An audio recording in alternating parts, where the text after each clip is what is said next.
வணக்கம் நண்பர்களே. நிறைய பேர் பார்த்தீங்கன்னா, நான் நல்லா படிச்சிருக்கேன், நிறைய படிச்சிருக்கேன். ஆனா, என் படிப்புக்கு ஏத்த வேலை கிடைக்கவே இல்லன்னு சொல்லுவாங்க.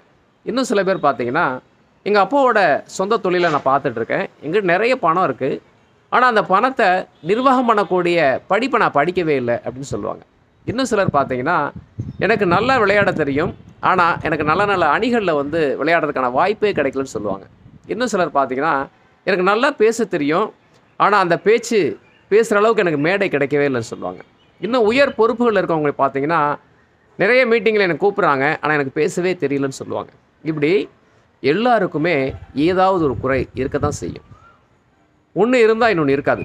அதான் இயற்கையோட நிகழ்வு. ஏன்னா, அந்த இல்லாத தேடி நாம் முயற்சிக்கிற போது நிறைய விஷயங்கள நாம தெரிஞ்சுக்குவோம். அப்போ நம்முடைய பலவீனம் என்ன அப்படின்னு தெரிஞ்சுட்டு, அந்த பலவீனத்தை பலமா மாற்றக்கூடிய விஷயத்த நாம தெரிஞ்சுக்கிட்டோம் அப்படின்னா, கண்டிப்பா நாம் வெற்றிகரமான மனிதரா வர முடியும். ஏன்னா வாழ்க்கையில சாதிச்ச மிகப்பெரிய மனிதர்கள்லாம் பார்த்தீங்கன்னா, அவங்களுடைய குறைகளை மறந்துட்டு, அது நிறைவா வாழ்றதுக்கான அந்த தேடல்கள்ல ஈடுபட்டுருக்காங்க. கிரிக்கெட் ஃபீல்ட பார்த்தீங்கன்னா, டெண்டுல்கர், கோலி, தோனி இவங்கலாம் உயர் படிப்பெல்லாம் படிக்கல. ஆனா, விளையாட்டுத் துறையில மிகப்பெரிய சாதனை வீரர்களா இருந்திருக்கிறாங்க. அதே மாரி சினிமா துறையில கூட பார்த்தீங்கன்னா, நிறைய நடிகர்கள் சொல்லலாம். எம்ஜிஆர், சிவாஜி இவங்கலாம் நிறைய படிக்கவே இல்ல. ஆனா, துறையில ஈடுபட்டு மிகப்பெரிய ஒரு உச்சத்த அடைஞ்சிருக்காங்க. அதனால உங்களுடைய பலவீனம் என்ன என்பத தெரிஞ்சுக்கிட்டு, அத எப்படி பலமா மாற்றுறதுன்னு பார்த்தீங்கன்னா, நிச்சயமா முன்னாடி வர முடியும். அதற்கு ஒரு அருமையான கதைய உங்களுக்கு இந்த லிங்க்ல குடுத்துருக்கேன். பாருங்க.